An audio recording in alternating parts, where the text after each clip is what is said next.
In light of everything going on, I decided to make this more upbeat and positive video. I'm going to talk about my thoughts on and the facts behind the $2,000 a month stimulus and why it might not just be this distant dream. It may still end up happening.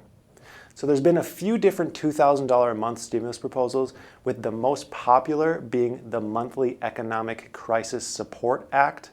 That's kind of a mouthful. You may have seen it as the MECSA. This plan outlines $2,000 a month for every American and an additional $2,000 a month for every dependent, at a maximum of $10,000 a month for families. So this $2,000 per month stimulus would last until 3 months after the public health emergency is declared ended. If 200 million people are eligible for this stimulus payment, that would mean the program would cost a hefty $400 billion per month. Like I said, there's another $2,000 a month stimulus, but for the sake of this video, we're going to consider them both the same thing because they're generally the same idea. I mean, everyone would be just as happy or if one or the other ended up getting passed. So let's get into the reasons why this stimulus could actually still happen. So I'd like to start by giving some math that I did. On face value to me, the $2,000 a month stimulus seems like such a huge amount, and it just seemed a little bit crazy. So it got me thinking, okay, I need to do the math on this and see if it really is crazy.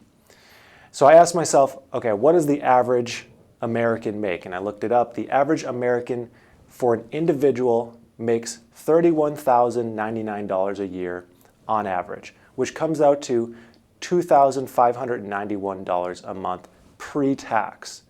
And then with an average tax rate of around 16%, this varies from state to state, this comes out to $2,176 a month after tax.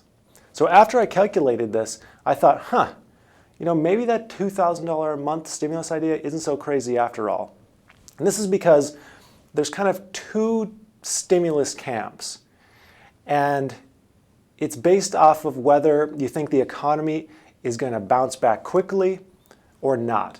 If you think the economy is going to bounce back quickly, you probably would favor a direct stimulus that incentivize people to work or to get back to work, something like a payroll tax credit. However, if you believe that it's going to be a long, slow recovery, you likely think the best stimulus is one that replaces income and keeps people home. $2,000 a month almost perfectly replaces the average individual American's income, so it really makes perfect sense if you're in camp 2, the long, slow recovery camp, because you believe it's going to be a long, slow recovery and there needs to be a replacement for people's income in order to stabilize the economy.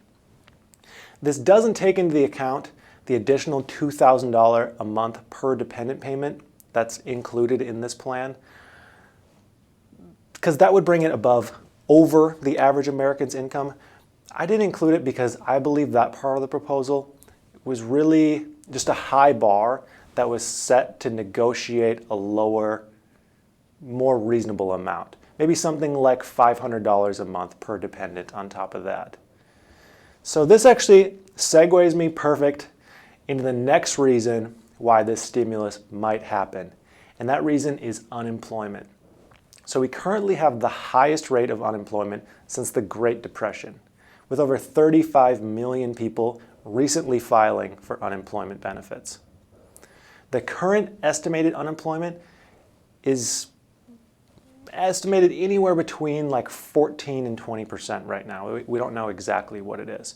For context here, a healthy unemployment rate is around like 4 to 6%. So we are way outside of that range, and as of right now, it's getting worse every week. So this high level of unemployment means that people aren't spending or consuming nearly as much as they are during a healthy level of employment. Before this chaos happened, we were at a healthy level of employment. It was pretty darn good, actually. So lowered consumption means more businesses failing and even more people becoming unemployed, creating this like vicious cycle of a worse and worse economy. So a direct stimulus payment would no doubt increase the consumption of the economy, of the people within the economy, and increase the velocity of money. So the question that still stands here is, do the pros of increasing consumption now outweigh the cons of an increased national debt caused by an increase in stimulus payments, or however they end up being dispersed? A question I'm curious about for you guys is, would you guys trade a $2,000 a month stimulus now for higher taxes later, maybe a year or two from now, effectively paying off that stimulus long term, but getting that benefit now? I'd be really curious to see what you guys think about that, if you think that's a trade worth doing. So after getting that unemployment data, my next question was, okay, so how low is consumption exactly? Well, in the first quarter of 2020, we saw a 4.8% decline in GDP over the first quarter of 2019. And GDP is the total value of all finished goods and services paid for by end consumers within the United States. Now, a 4.8% decline doesn't sound like a whole lot, but remember that the first quarter is only January, February, and March. The worst effects of this pandemic didn't start really until mid to late March. We don't have the data for the second quarter yet because it's not done yet, but estimates are ranging anywhere between a 25 and 50% decline in GDP. So for more context on this, for the last 50 years or so, GDP has roughly doubled every 20 years, meaning a decline in that magnitude could mean that 2020 GDP would be in line with the year 2000, 20 years ago. To put that in perspective, the GDP change from 2008 to 2009 during the Great Recession was only about 1.7%. Those numbers honestly scare me after going through them. However, no doubt legislators are well aware of those numbers and other equally scary figures. A $400 billion a month stimulus plan, like those $2,000 a month checks to individuals, could actually help cut the loss of GDP nearly in half because of the increased consumption. Now, I'd like to point out that normally I'm actually very capitalistic minded. I mean, I've owned businesses my whole life. I've employed people since I was 18 years old. I normally think that if you can work, you should earn your own way. But these simply aren't normal times, and they require a whole different set of rules, basically. So this brings me to the next reason why we could see another direct stimulus, and that's the housing market. It's still high. For years, people have felt housing prices were high and there'd be some kind of correction. It still hasn't happened yet. I mean, heck, I bought my house 3 years ago, and when I bought it, I was thinking I bought it at the top of the market. And since then, 3 years ago, my house's value has gone up 30%. Housing so far has been hanging on with this grip, just slowly slipping, it seems. And if there is a housing market correction, we could see even more chaos and more need for a direct stimulus plan. So this could come in the form of some kind of housing assistance, like rent and mortgage assistance, but these programs are so complicated and housing isn't the issue for everyone, so a direct payment I think is a much cleaner solution because it can be used on anything. It just seems like the smart solution there if they're going to do another stimulus plan. Usually the most simple solution is the best one.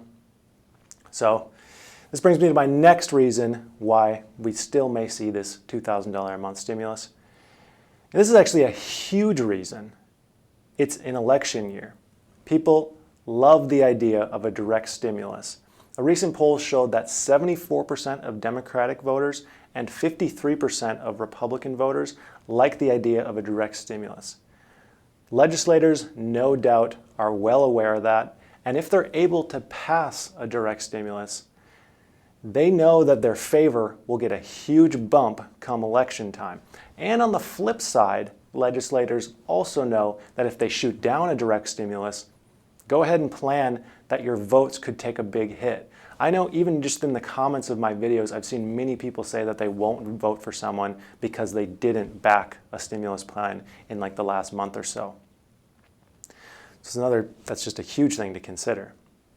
Finally, my last reason as to why we may see a direct stimulus is that research shows that it's one of the highest bang for the buck ways to help dampen economic declines. I talked about this the other day, but the paper titled "If, When, How: A Primer on Fiscal Stimulus" outlines the best forms of stimuluses are increased unemployment benefits, increased food stamp funding, and direct payments. The paper states that the direct stimulus payments are especially effective when they're targeted at people who need the money most because they'll actually spend the money. This gets it into the economy, increases consumption, increases the velocity of money. So my final thoughts here before I go are, I believe that we have more than a 50% chance that there'll be another form of direct stimulus payment. We probably won't see approval of anything for several weeks. And if there is another one, it may be smaller than $2,000 a month. But after looking at the numbers, I really don't think it's that crazy. $2,000 a month seemed like such a huge number. It just doesn't so much anymore to me. So that's all I have on this. I hope that this positive news shed a little bit of light for you, made you feel a little bit better. And until next time, I'd like to thank you for watching, and I hope you have a profitable day.